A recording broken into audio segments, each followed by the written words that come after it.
Yogi Clan, what's up, y'all? Welcome back to Yogi Cycle Service. I am your host, Yogi, and we are out on a ride doing a 15,000 mile Darkside tire update. I just hope my camera underneath the bike survives the ride. If you're new here to Yogi Cycle Service, I am your host, Yogi. We do everything motorcycle related on this channel. We do service, we do repairs, we do maintenance, all kinds of things. Motorcycle related or Yogi related. If you like this channel, surf around, check out some of my other videos, give me a subscribe, give me a thumbs up, give a brother some love. So let's get into it. We're getting ready to get into some twisties here. I just wanted to come back to you. Now that I got 15,000 miles on this, I think it's a Michelin Potenza. I'm not 100% sure, I don't really remember. When we get back to the shop, we're gonna go ahead and look up the tire, look up the specs, look at the wear, see what it looks like, and give you some reviews on what I think about it. But in the meantime, I figured we'd hit some curves. Right up here in front of us is some dirt covery roads, so you can see what the tire actually does. Here we go. Hopefully we don't lose the camera. Lean in left.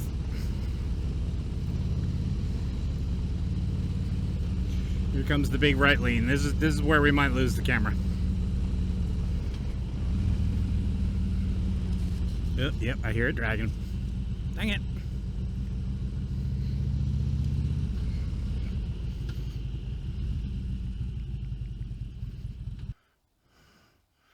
All right, let's see if this is any better.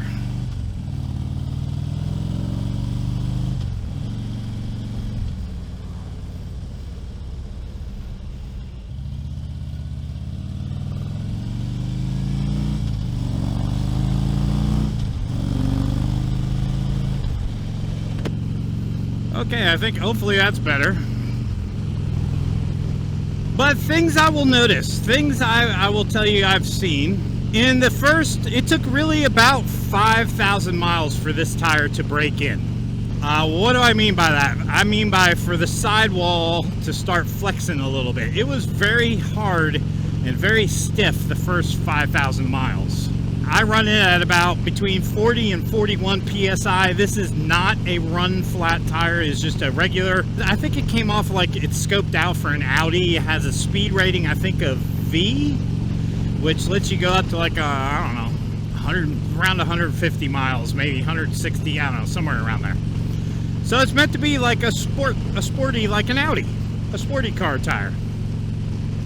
So I had a little bit of a stiff sidewalls. It took about 5,000 miles to get rid of the stiffness. And after the, and what did that cause? So that caused when you would go into a rut, like a car tire rut, it would suck you down into the bottom of the rut. You know, if you're like on the right-hand side of the road like this, it would suck you down into the rut. If there's like a high point in the road, it'll push you down to the low point in the road. It sucks you into the rut. The other thing I did notice is going around a turn, like say going around a right-hand turn like this, required a lot of counter steering. Well, not a lot, but more than normal, more than a motorcycle tire.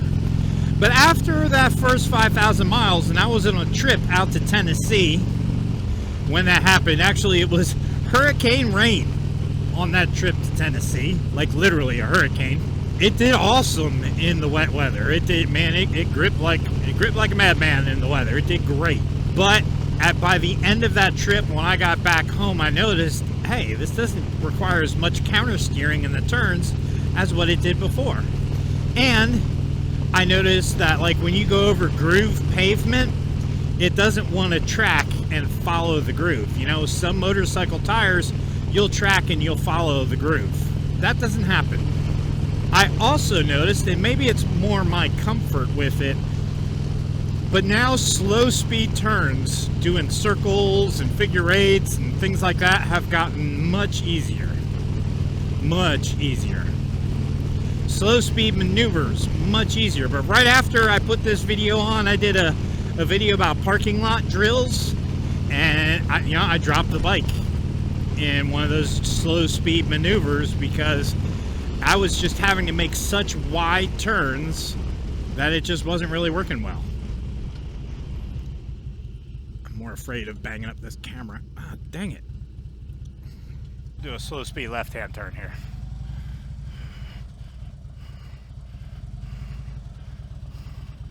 So I wanted to make a video showing you how this tire flexes in the turns, but you know what? I should have done this circle the other direction. Maybe I'll go back. Yeah, let's do that. I really want you to be able to see this tire, how it turns, but I made the mistake of doing my circle loop clockwise, and I should have done it counterclockwise.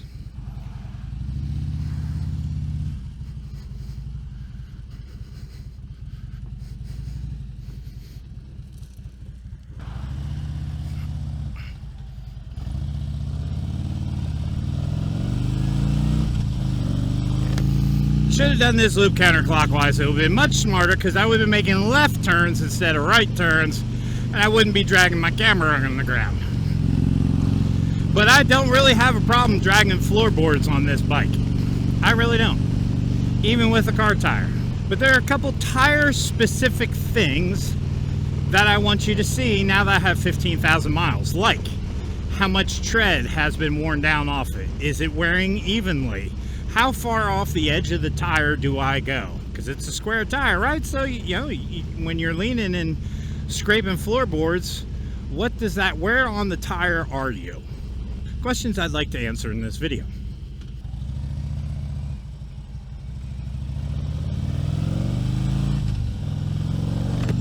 So I know what some of the naysayers say. Well, that's great for if you ride in straight lines, but I tell you, you can't run through the mountains.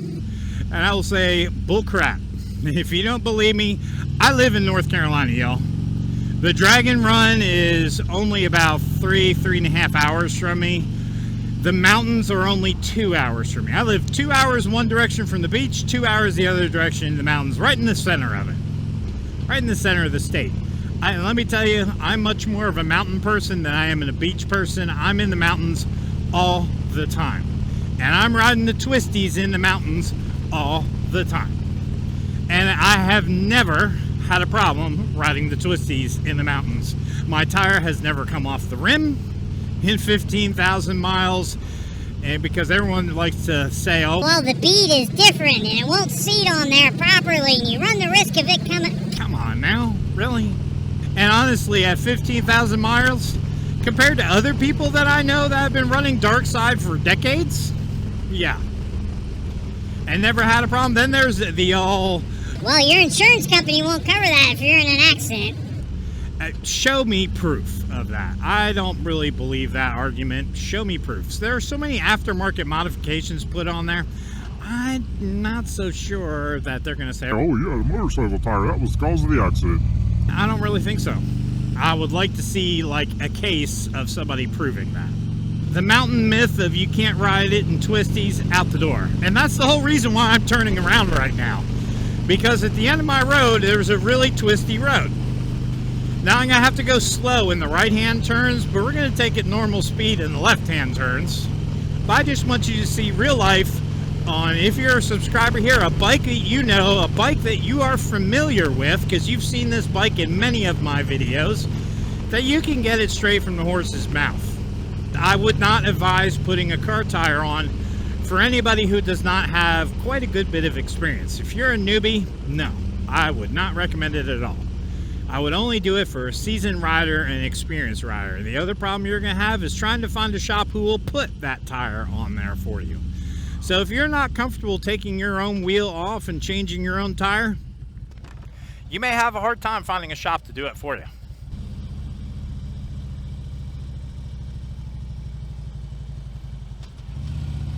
One left-hand turn. Right turn. Here comes a sharp left.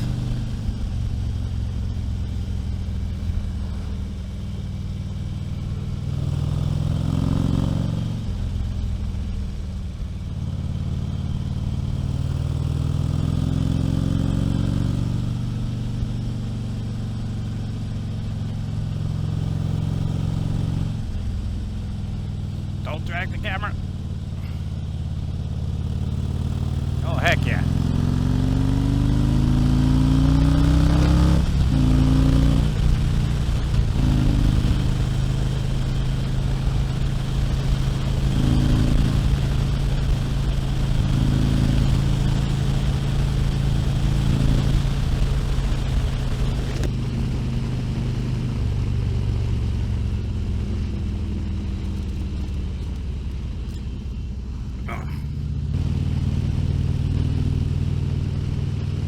that's kind of a cool view there too.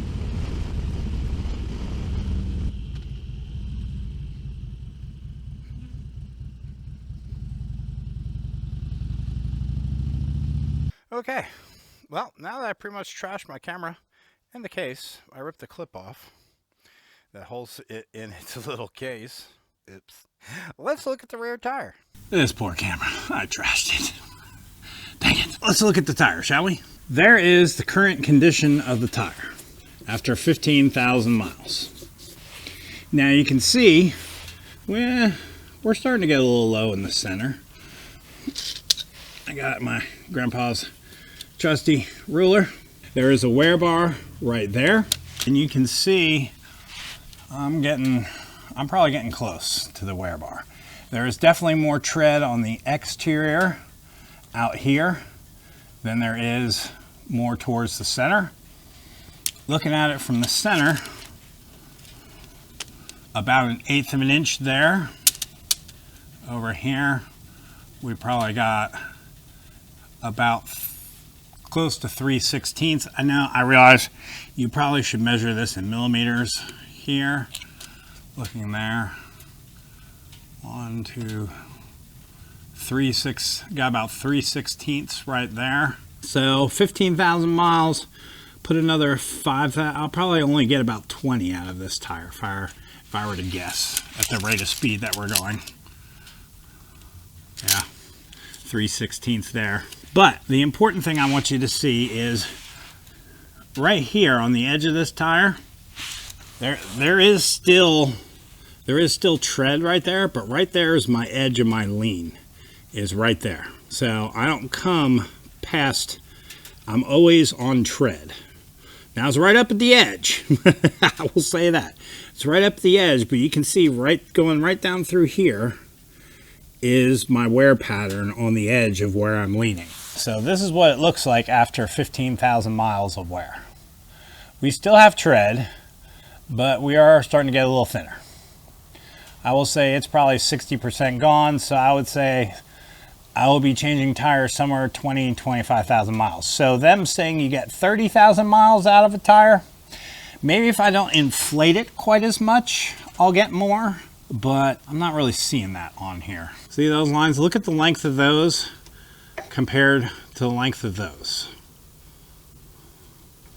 These are just a little bit longer than those. Let's look up and see what this tread thickness is supposed to be. It's not a Michelin, it's a Bridgestone Potenza. I had the name right, just the manufacturer wrong. So it's a Bridgestone Potenza RE980AS all season ultra high performance 205 55 16. Tread depth 10/30 seconds. So that'd be 5/16. 4/16 would be 1/4. So on the outside of the tire, I was showing 3/16. On the middle of the tire, I was showing 1/8. So that'd be 2/16. 4/30 seconds is where I would be currently on that if I did that math right. So it went from 10/30 seconds down to 4/30 seconds in 15,000 miles. So it 4/10. 4 to 10. So yeah, that's lost. Obviously you don't want to take it to 0. That would be no tread. So yeah, I probably have about 5,000 miles left on that tire.